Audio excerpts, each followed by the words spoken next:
je veux dire, qu'est-ce qu'il connaît de la vie? En réalité, c'est un ancien bureaucrate, un haut fonctionnaire d'État, qui est ensuite riche banquier d'affaires. Sa seule façon d'entreprendre, c'était une opération de spéculation financière pour plusieurs milliards d'euros. Donc, je veux dire, il connaît ni la vie des uns, ni la vie des autres.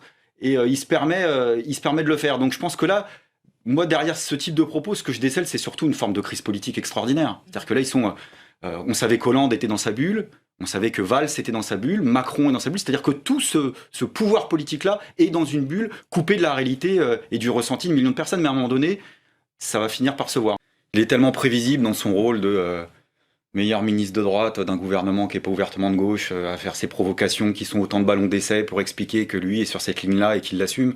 C'est-à-dire que c'est rare de voir un ministre assumer dans le contexte actuel, qui n'est pas n'importe quel contexte, des propos aussi clivants, qui est une façon de cracher au visage de quand même 23 millions de personnes, plus des millions de chômeurs. Enfin, je veux dire, dans le contexte actuel, juste après l'affaire Goodyear, c'est quand même pas n'importe quoi d'expliquer, par exemple, que dans l'affaire Goodyear, quand 1170 personnes perdent leur emploi, que l'usine ferme dans un groupe qui est bénéficiaire, hein, on rappelle quand même que c'est plus de 2,5 milliards de profits, cette entreprise, après imposition, et ben on a un ministre qui vient de nous expliquer, alors que théoriquement son boulot c'est de faire l'inverse, que les entrepreneurs, par exemple, de Goodyear ont une vie plus difficile que les ouvriers de Goodyear. Il y en a trop pour les patrons dans ce gouvernement, trop pour l'entreprise? Là, je veux dire, il y en a trop, mais là, c'est jusqu'au bout. C'est-à-dire que là, on nous a arraché des milliards d'euros pour les entrepreneurs, au nom du crédit d'impôt compétitivité d'emploi, au nom du pacte de stabilité. Maintenant, c'est des larmes qu'on veut nous arracher. Donc maintenant, la boucle est bouclée.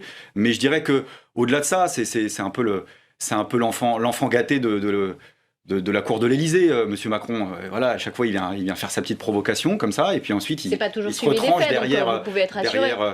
Suivez des faits, si. C'est pour ça que je vous dis que c'est l'enfant gâté de cette cour-là. C'est-à-dire qu'il y a un gouvernement derrière tout ça. Il n'est pas à part. Le message, c'est tout le monde vit plus mal qu'il y a 4 ans. Vous Tout le partagez? monde?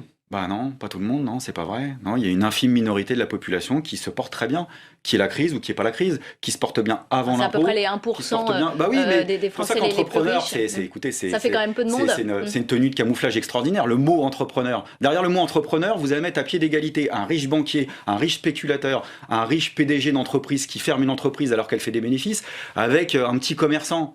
Ou avec un petit patron qui a la responsabilité de ses salariés, et ça peut être dur aussi, vous êtes d'accord? qui va n'exploiter que lui-même. Mais quel point commun entre des artisans et des commerçants, et puis la vie de Monsieur Macron? Mais écoutez, c'est pas un artisan boulanger, Monsieur Macron, ça se serait. C'est pas non plus un lanceur d'alerte, c'est pas non plus un initiateur de débat, c'est pas un leveur de tabou, c'est une boîte à insultes.